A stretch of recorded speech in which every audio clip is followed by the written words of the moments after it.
अच्छा तो जनाब आज की क्लास में जो चीज़ हम डिस्कस करने वाले हैं वो है एग्जैक्टली हमारे पास नॉर्मल डिस्ट्रीब्यूशन। और नॉर्मल डिस्ट्रीब्यूशन में हमारे पास क्या होता है। सबसे पहले कुछ चीज़ा चीज़ा खसूसियात आपको बता देते हैं। नॉर्मल डिस्ट्रीब्यूशन हमेशा उस डाटा की होती है जो डाटा आपके पास कंटिन्यूस फॉर्म में होता है, यानी कि कंटिन्यूस डाटा जो होता है उसकी नॉर्मल डिस्ट्रीब्यूशन के अंदर जो एग्जिस्टेंस होती है वो कंटिन्यूस डाटा की होती है।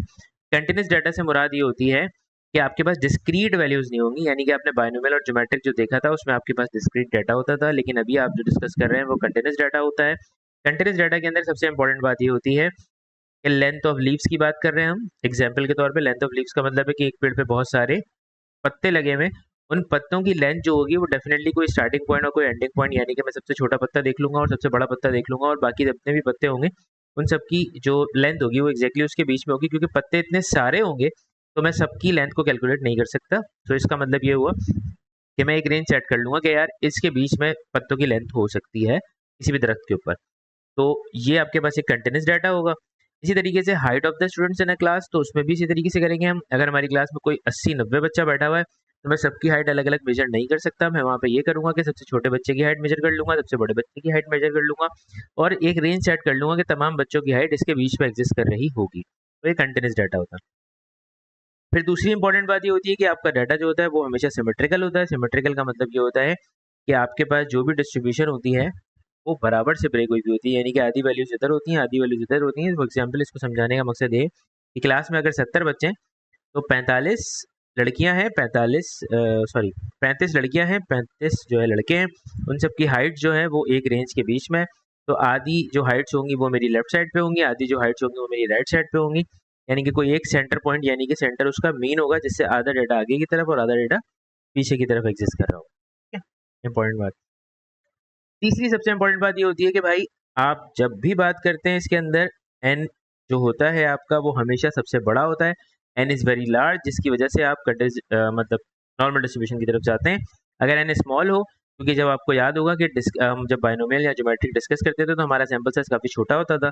10 होता था, 20 होता था, 30 होता था, या मैक्सिमम चला गया तो 35 या 40 के पास आ जाता था। कभी कभी ऐसा होता था। लेकिन यहाँ पर अब जब जिस डाटा की बात कर रहे होते हैं उस डाटा के अंदर आपके पास बहुत बड़ी-बड़ी वैल्यूज़ होती हैं, बहुत बड़ी-बड़ी से मुराद बड़े-बड़े सैंपल्स होते हैं। 200 का सैंपल होता है, 300 का सैंपल होता है, 1000 में से 200 का सैंपल लिया हुआ है या 50,000 में से 300 का सैंपल लिया हुआ है, तो उस वक़्त आपके पास एन बहुत लार्ज है।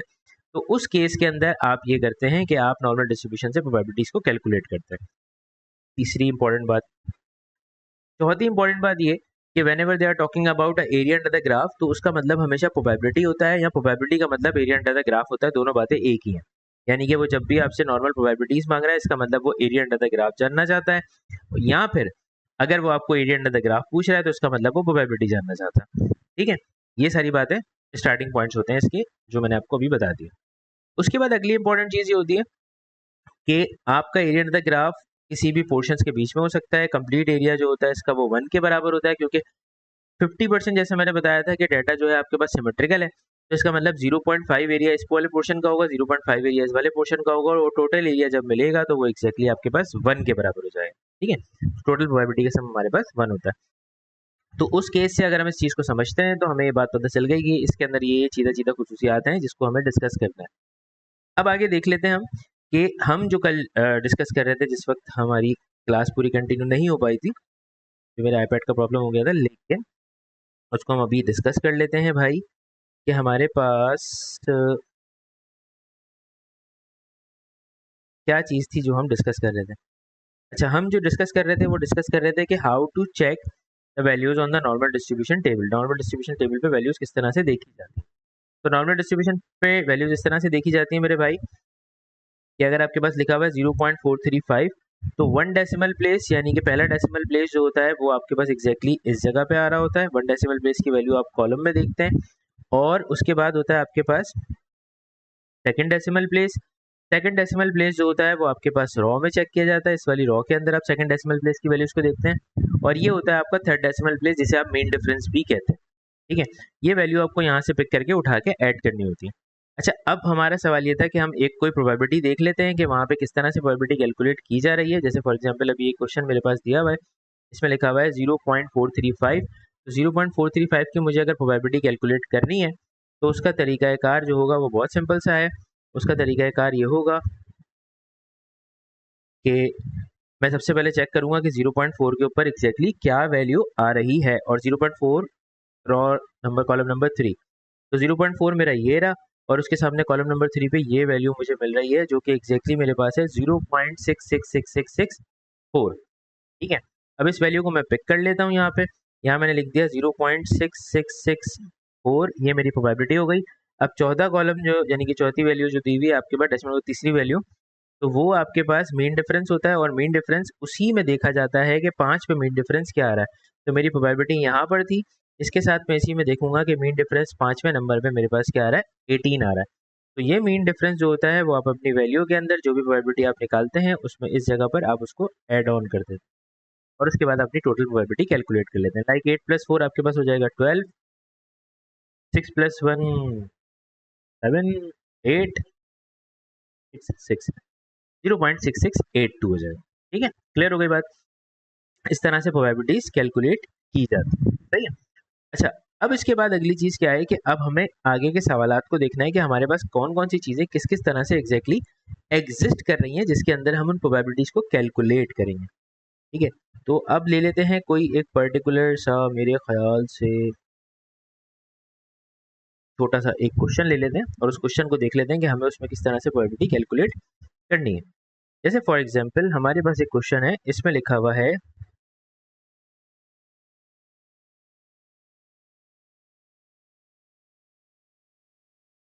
Probability of x less than 0.78। अब मुझे इसकी प्रोबेबिलिटी कैलकुलेट करनी है।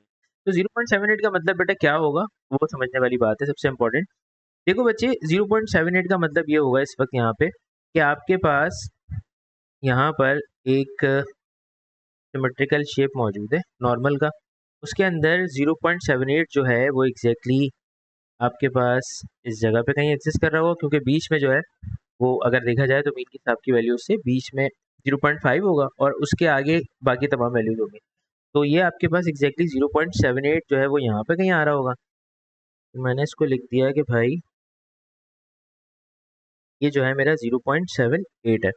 अब इसके अंदर क्या होगा, लेस देन 0.78 का मतलब ये हुआ कि 78 से मुझे पीछे जाना है। तो 78 से अगर मैं पीछे जाऊंगा तो इसका मतलब ये हुआ कि मैं यहाँ वाली तमाम वैल्यूज को कैलकुलेट कर रहा हूँ, यानी कि इस पूरे एरिया की मैं एग्जैक्टली बात कर रहा हूँ। ठीक है, तो इस पूरे एरिया की अगर मैं बात कर रहा हूँ तो इस पूरे एरिया की बात करने के लिए मुझे इसकी प्रोबेबिलिटी चेक करनी होगी कि एग्जैक्टली उसने इसकी प्रोबेबिलिटी मुझे क्या दी हुई है।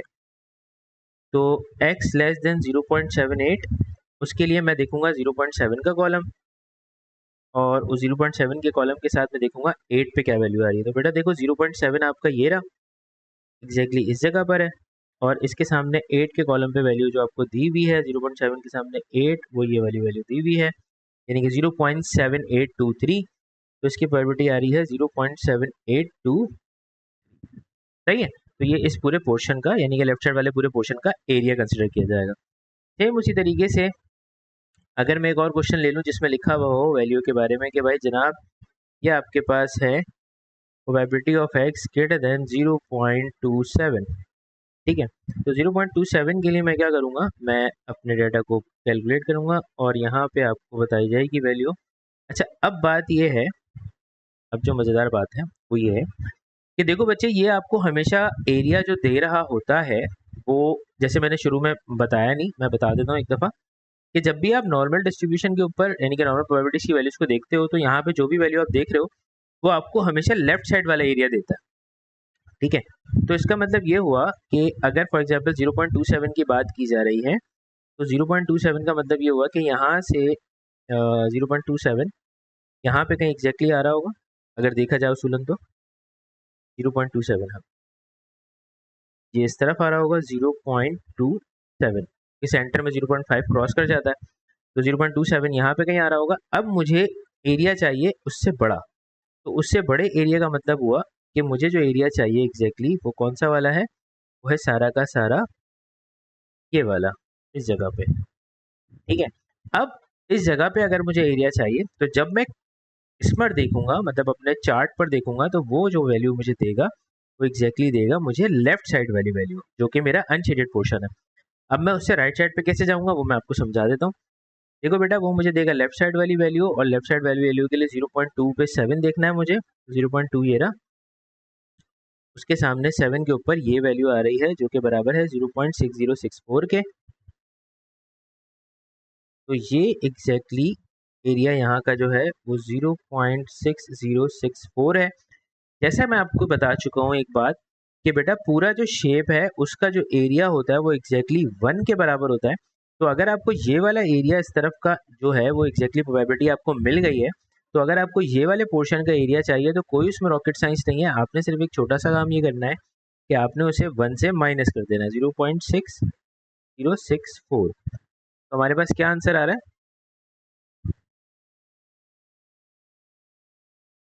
बहुत ही ज़्यादा अजीब सी आवाज़ आ रही है तुम्हारी। 3 ने, सच बताओ। नहीं बेटा, 0.27 का ही लिया मैंने। ये रहा।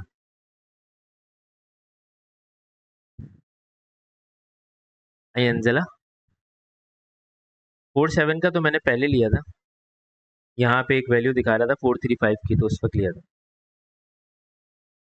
ठीक है, माफ़ी दे दी मैंने तुम्हें, कोई मसला नहीं है। ठीक है।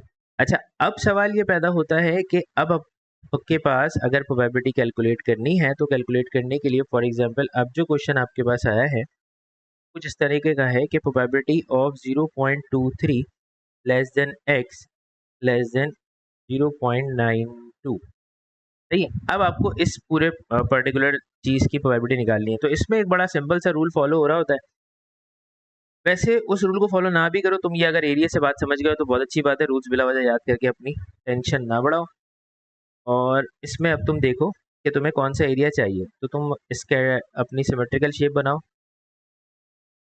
और सिमेट्रिकल शेप बनाकर देखो 0.92 जो है वो तो बेटा तुम्हारा एग्जैक्टली 1 के पास लाई कर रहा होगा इस जगह पर।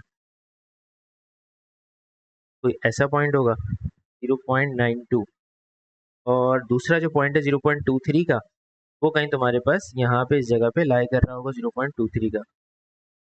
तो उसने तुमसे एरिया जो मांगा है वो एग्जैक्टली इसके बीच का एरिया मांगा है, यानी कि ये वाला सारा एरिया मांगा है। अब चूंकि मैं ये बात आपको बता चुका हूँ कि ये सिमेट्रिकल वैल्यूज देता है तो आपको उस चीज़ का बहुत ज़्यादा ख्याल रखना होगा। तो अब देखें, जब आप देखेंगे ना वैल्यू 0 पॉइंट, सबसे पहले आपको क्या करना होगा, आप 0.92 की वैल्यू चेक करेंगे। ठीक है, 0.92 की वैल्यू होगी पूरी ये वाली, यहाँ से लेकर यहाँ तक की पूरी वैल्यू 0.92 को रिप्रेजेंट कर रही होगी। फिर आप क्या करेंगे, फिर आप 0.23 की वैल्यू को देखेंगे तो वो यहाँ पर एग्जिस्ट कर रही होगी।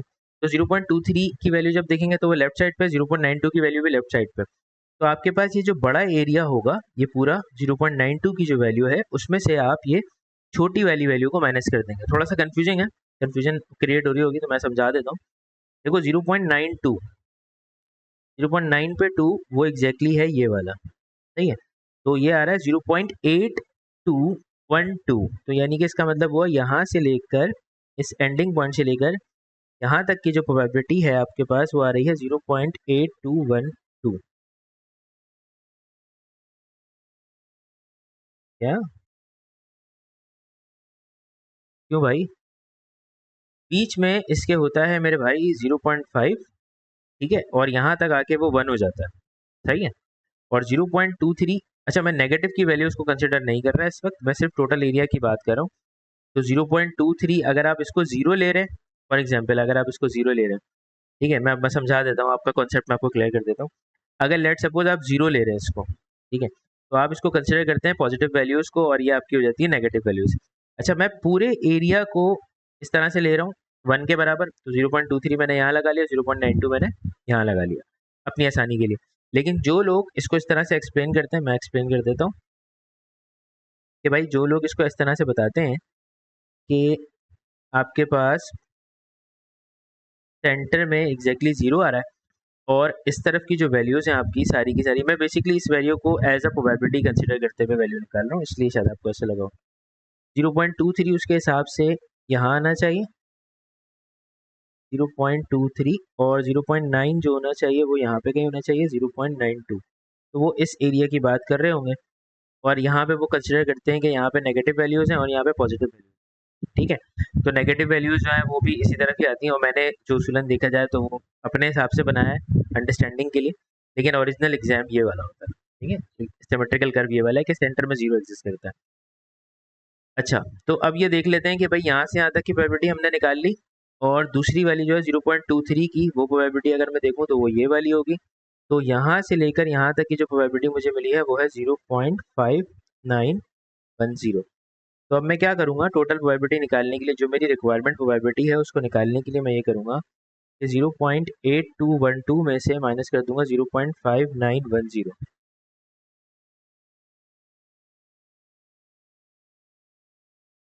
ये आपके पास आ जाएगा 0.2302। ठीक है जी, ये आपके पास 2302 के बराबर आ गया। अच्छा, अब अगली चीज़ क्या है कि भाई ये तो हमने सिंपल एग्जैक्टली देख ली कि प्रोबेबिलिटीज़ किस तरह से हमें मिली हैं और किस तरह से ये प्रोबेबिलिटीज़ आसानी से कैलकुलेट भी हो जाती हैं, तो वो भी हमने देख लिया एग्जैक्टली। अब आगे चलते हैं, कोई एक सवाल और भी देख लेते हैं अगर हमारे पास है, इस वक्त एग्जिस्ट कर रहा है। हाँ, माइनस में किसी वैल्यू को देखना है तो वो भी देख लेते हैं ताकि वो हंजला वाला क्वेश्चन था ना वो भी ज़रा क्लियर हो जाए। अच्छा, अब मैं हंजला जिस तरह से बोल रहा था इस वक्त उसने पूछा क्वेश्चन तो मैं बिल्कुल उसी तरह से ही डायग्राम बनाऊंगा। मैंने पहले यहाँ पे 0.5 लिया हुआ था, मैंने टोटल एरिया काउंट किया हुआ था। तो अब एक क्वेश्चन है मेरे पास, उसमें लिखा probability of x greater than -0.32। सही है, -0.32 से ज़्यादा वाला एरिया आपको चाहिए। अब उसूलन अगर मैं डायग्राम को देखूं जो ओरिजिनल डायग्राम होती है तो उसके सेंटर में हमेशा 0 ही आ रहा होता है। तो अब ये 0 आएगा एग्जैक्टली यहाँ पे। ठीक है, अब 0.32 की वैल्यू की मैं बात करूं, अगर नेगेटिव 0.32 से आगे मुझे जाना है तो भाई वो नेगेटिव 0.32 जो है वो एग्जैक्टली एग्जिस्ट कर रही होगी यहाँ कहीं पर। ठीक है, माइनस का 0.32। सही। अच्छा, अब चूंकि इससे आगे वाला एरिया चाहिए तो ये वाला पोर्शन मुझे निकालना होगा और उसकी एक वजह ये भी है कि मेरे पास ये चीज़ एग्जैक्टली एग्जिस्ट नहीं कर रही बच्चे। एग्जिस्ट नहीं कर रही मतलब मेरे पास नेगेटिव वैल्यूज़ तो डाटा में मौजूद ही नहीं है जहाँ से मुझे वैल्यूज़ प्रोबेबिलिटी की देखनी है। तो मेरा तो कॉलम पूरा का पूरा पॉजिटिव है, उसमें नेगेटिव वैल्यूज़ होती ही नहीं है। तो उस वक्त हम क्या करते हैं, हम पूरे डाटा को जो हमारे पूरा सिमेट्रिकल डिस्ट्रीब्यूशन हमें नज़र आ रही है हम उसको कर देते हैं सिमेट्रिकली फ्लिप। तो जब मैं उसको फ्लिप करूँगा तो फ्लिप करने से होगा क्या,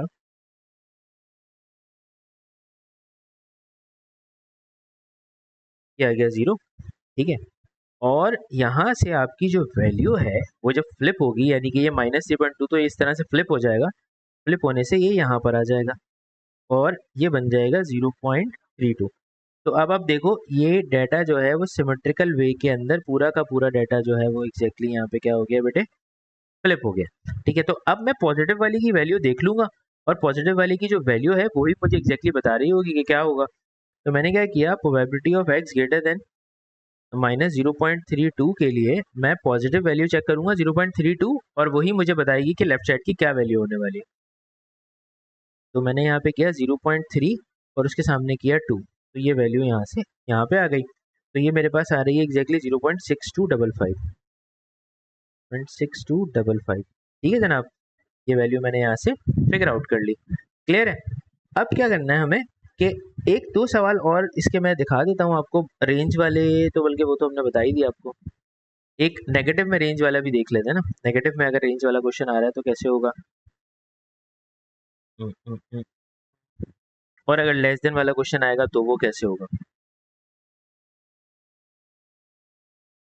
अच्छा बच्चे, अब देखो क्योंकि नेगेटिव का टेबल है नहीं, अगर मेरे पास x लेस देन माइनस का 0.26 आ गया तो मैं क्या करूँगा, तो उस वक्त क्या होगा काम, मैं एरिया अंडर द ग्राफ तो कैलकुलेट कर ही रहा हूँ।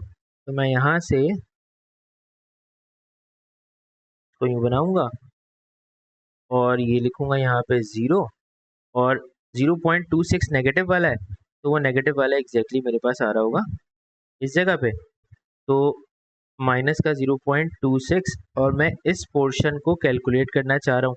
अब क्योंकि नेगेटिव वैल्यू है नहीं तो मुझे अपने पूरे डाटा को फ्लिप करना पड़ेगा और जब मैं अपने पूरे चार्ट को फ्लिप करूँगा तो वो सिमेट्रिकली वे में जब वो फ्लिप होगा तो वो वैल्यू मुझे आएगी यहाँ पे और ये हो जाएगा मेरा 0.26 और मुझे इस वाले एरिया को कैलकुलेट करना है क्योंकि वो एग्जैक्टली फ्लिप हो गया। अब ये एरिया निकालने के लिए मैं 0.26 की प्रोबेबिलिटी चेक करूंगा पहले।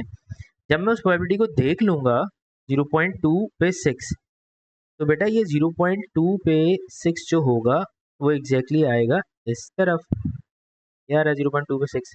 तो ये प्रोबेबिलिटी आ रही है मेरे पास 0.6026। ये प्रोबेबिलिटी आ रही है 0.6026। अच्छा, चूंकि मैंने इसको फ्लिप किया है तो मुझे तो ये वाली प्रोबेबिलिटी मिली है 0.6026 की। मुझे चाहिए उस बार के दूसरी तरफ वाली। तो उसके लिए मैं क्या करूँगा, 1 माइनस 0.6026 कर दूंगा। तो उससे मेरे पास आएगी 1 माइनस 0.6026।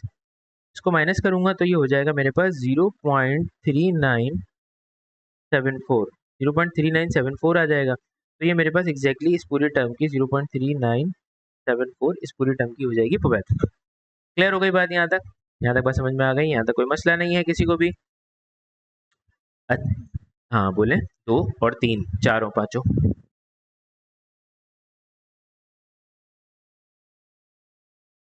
हाँ, पहले मैं ये कर रहा था, मैं बता देता हूँ। पहले वाला जो ग्राफ था मेरा, उसमें क्या हुआ?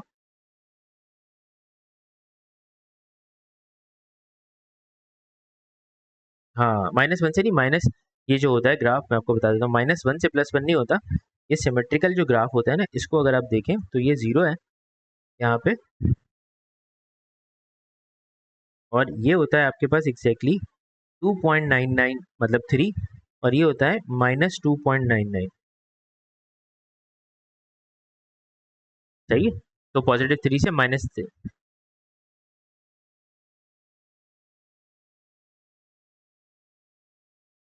हाँ, क्यों 6 में से क्यों माइनस करूंगा बेटा मैं उसको? कौन से वाले को? इस वाले को? उसका ये जो वैल्यूज है वो यहाँ से यहाँ तक है, लेकिन इस पूरे का जो एरिया है वो 1 के बराबर है। यहाँ से लेकर यहाँ तक का जो एरिया है वो एग्जैक्टली 1 है। ठीक है?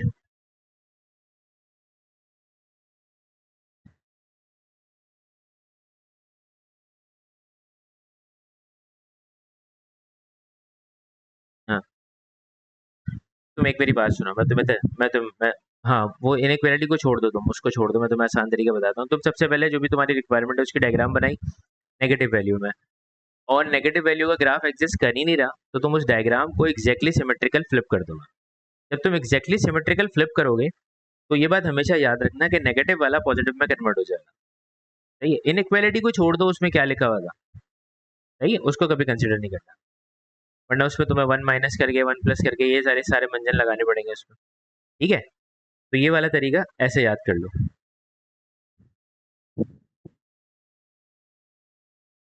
You welcome. अच्छा, अब एक वैल्यू देख लेते हैं जो नेगेटिव में आ रही है। तो नेगेटिव में आपके पास ये कौन सा वाला था, 5वां। छठे केस में एक सवाल आया, उसमें उसने कहा कि यार -0.78 से लेकर निकाल दो -0.15 तक की।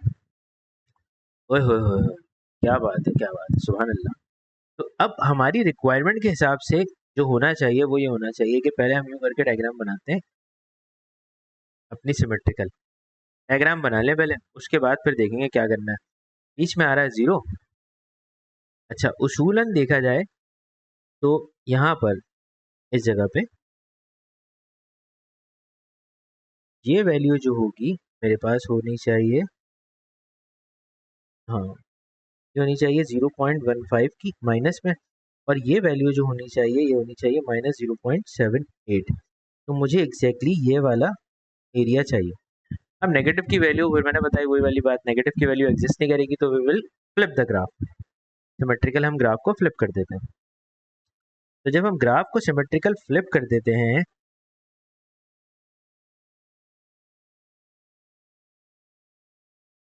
तो ये एग्जैक्टली इसके सामने आ गया 0। ठीक है? अब क्या होगा, जब ग्राफ एग्जैक्टली फ्लिप होगा तो यहाँ पे वैल्यू जो आएगी वो आ जाएगी पहले 0.15, और यहाँ पे वैल्यू आ जाएगी 0.78। तो मुझे एग्जैक्टली इस वाले पोर्शन पे कैलकुलेशन करनी है। ठीक है? जो पोर्शन मुझे यहाँ पे नजर आ रहा है। तो अब मैं क्या करूँगा, अब मैं सबसे पहले चेक करूँगा 7 8। 7 8 की प्रोबेबिलिटी हो जाएगी पूरी यहाँ से यहाँ तक की। तो मैंने देखा, मैंने कहा यार 7 8 कहाँ है, 7 ये रहा। उसके सामने 8 जो था वो ये था, ये वाला ब्लू वाला, तो 0.7823 मैंने लिखा 0.7823, ये इसकी अजम्पशन हो गई, ठीक है। अब उसके बाद दूसरी वाली जो है यहाँ से लेकर यहाँ तक की 0.15, तो 0.15 की प्रोबेबिलिटी अगर मैं देखूं तो 1 पे 5 मुझे मिल रहा है यहाँ पे, तो ये हो जाएगा 0.5596, तो ये हो जाएगा 0.5596, ठीक है। अब मुझे चूंकि ये वाला एरिया चाहिए बीच वाला, तो मैं इस बड़ी वाली में से छोटी वाली को माइनस करूंगा तो ये बीच का एरिया मुझको मिल जाएगा। तो मैंने ये किया कि भाई जो मेरी रिक्वायरमेंट थी -0.78 less than x less than -0.15 की, उसकी रिक्वायरमेंट के लिए 0.7823 में से माइनस कर दिया 0.5596,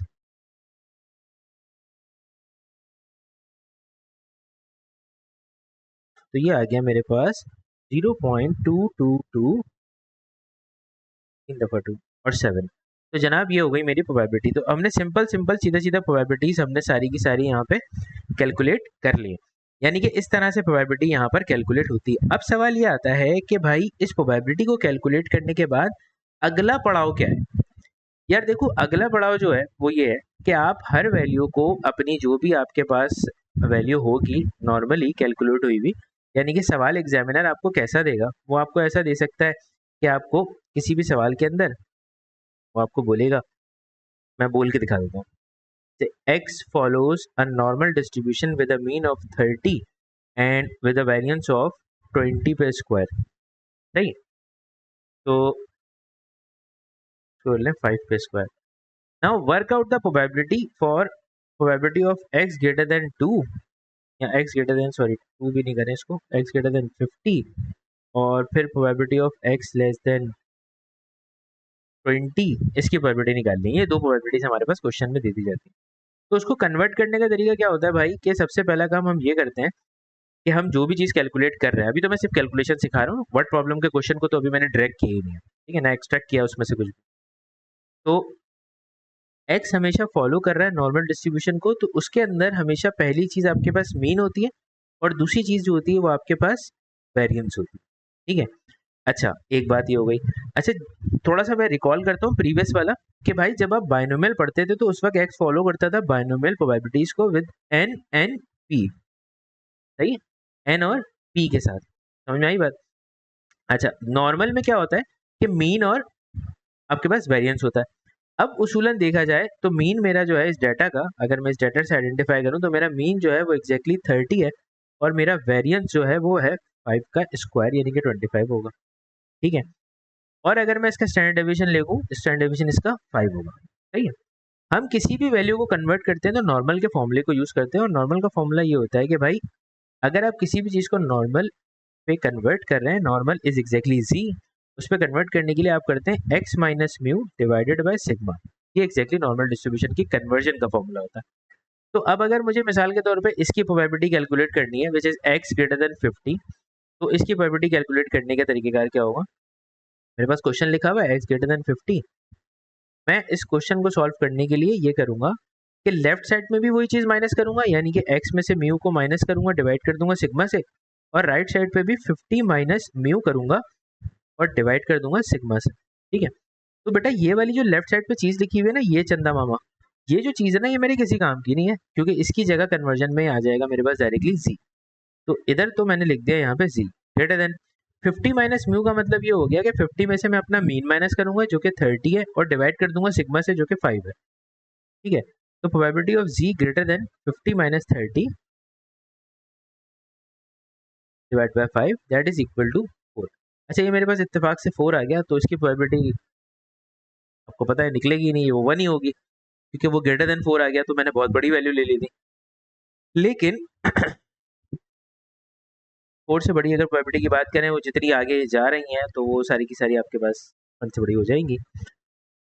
खैर उस वाले केस में हमें जाने की कोई नीड नहीं है, हमारे पास कोई छोटा नंबर आएगा तो फिर हम देखेंगे।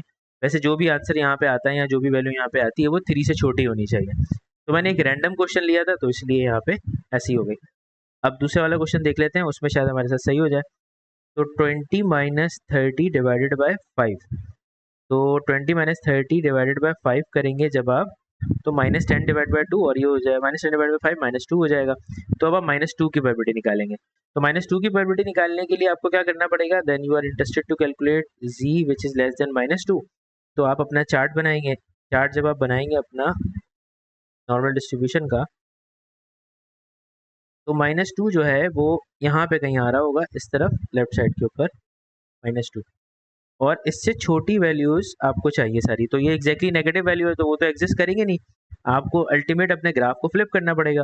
और जब आप अपने ग्राफ को फ्लिप करेंगे तो वो आ जाएगा यहाँ पे, और यहाँ पे आने से वो जब फ्लिप होगा पूरा का पूरा, तो अब आपको क्या करना है, 2 से बड़ी वैल्यूज की तरफ जाना है। तो यहाँ पे आ गया आपका 2, और अब आपको ये वाला पोर्शन एग्जैक्टली कैलकुलेट करना है। तो जब आप 2 देखेंगे अलग से गौर से, तो 2 एक अकेला नंबर है, इसके साथ कुछ नहीं लिखा, तो 2.00 काउंट होगा। ठीक है, तो 2.00 का मतलब ये हुआ कि आप प्रोबेबिलिटी देख रहे हैं ये वाली 0.9772। तो अब यहाँ से यहाँ तक की जो प्रोबेबिलिटी है वो हो गई है 0.9772। तो ये वाला हिस्सा निकालने के लिए 1 माइनस 0.9772 कर देंगे आप। तो 1 माइनस 0.9772 ये आपके पास हो जाएगा 0.0228। ठीक है जनाब, तो ये आपके पास एग्जैक्टली यहाँ पे उसकी प्रोबेबिलिटी कैलकुलेट। तो यहाँ तक सारी बातें क्लियर हो गई, यहाँ तक समझ में आ गया सवाल। अभी मैंने कुछ एक्सट्रैक्शन या ड्रैगिंग क्वेश्चन की नहीं की है, और नॉर्मल डिस्ट्रीब्यूशन एक्सप्लेन किया है और उसमें प्रोबेबिलिटीज निकालने का तरीका बताया है, और अभी मैंने कोई पास पेपर का क्वेश्चन स्टार्ट नहीं किया है। ठीक है, यहाँ तक मुझे बता दें, आपको डायग्राम से वैल्यू देखना है, डायग्राम की फ्लिपिंग और ये तमाम चीज़ें आपको समझ में आ गई हैं, दिमाग में घुस गई हैं। अगर घुस गई हैं तो बहुत अच्छी बात है, फिर हम अगली क्लास में अपने पास पेपर से स्टार्ट करेंगे, जो कि डायरेक्टली मैं स्टार्ट करूंगा, क्योंकि मैं उसमें सारी चीज़ें पहले से बता चुका हूँ। तो मैं डायरेक्टली अपने पास पेपर के क्वेश्चंस को सॉल्व करना शुरू करूंगा। उसमें बेसिकली होता क्या है कि जो पास पेपर का क्वेश्चन होगा, उस क्वेश्चन को हम सबसे पहले जो इंपॉर्टेंट चीज़ है वो समझ लें। कि कोई भी वर्ड प्रॉब्लम का क्वेश्चन होगा, सिंपल क्वेश्चन नहीं होते, जैसे मैंने अभी ये सवाल दिया ना, इस तरह का सवाल नहीं होता। कंप्लीट क्वेश्चन होगा एक वर्ड प्रॉब्लम। उसमें से सबसे पहला काम हमारा ये होगा कि हम डाटा को एक्सट्रैक्ट करेंगे। ठीक है, हमने डाटा को एक्सट्रैक्ट किया, एक्सट्रैक्ट करने के बाद फिर हम उसकी कैलकुलेशन करेंगे और प्रोबेबिलिटी कैलकुलेट करेंगे। और अगली क्लास जब हम शुरू करेंगे, अगली क्लास स्टार्ट करने से पहले मैं आपको ये भी बता दूंगा कि बायनोमियल में, ये बायनोमियल के अंदर आप एग्जैक्टली नॉर्मल अप्रॉक्सीमेशन पे कैसे जाते हैं। उसके कुछ रूल्स होते हैं कि आपके वैल्यू के साथ क्या होना चाहिए, आप इसको किस में रेंज को ऐड करेंगे, कभी कभी आप रेंज में से सब्ट्रैक्ट करेंगे। तो वो रूल्स आपको याद रखने होंगे, वो रूल्स आपको दिमाग में अच्छी तरह से याद रखने होंगे और उसे बिठाना होगा, अच्छी तरह से रट्टा मारने वाला काम है। तो वो मैं सिखाऊंगा अगली क्लास में, और फिर उसके साथ सारे सारे क्वेश्चंस करते हुए चलेंगे हम, तो क्वेश्चन हमारे कंप्लीट हो जाएंगे। और ज़्यादा सवाल के हैं भी नहीं, बहुत आसान सा टॉपिक है, तो ऑलमोस्ट एट द एंड। और इसके बाद हम करेंगे अपना एक्सपेक्टेड वैल्यूज़ यानी कि रैंडम वेरिएबल्स। ठीक है, तो इंशाल्लाह तब तक के लिए मुझे अपनी दुआ में याद रखिएगा, और अगली क्लास मोस्ट प्रोबेबली मैं कल ही लूँगा। ठीक है, तो अगली क्लास में कल ही लूँगा, तो मैं आपको बता दूंगा कल का टाइम, तो आप रहिएगा, साथ बने रहिएगा। और संडे को भी मैं अगली क्लास लूँगा, उसके बाद तीसरी क्लास संडे को लूँगा। तो मैं चाह रहा हूँ ये जल्दी से खत्म हो जाए, इसी एक हफ्ते के अंदर सब कुछ स्टार्ट।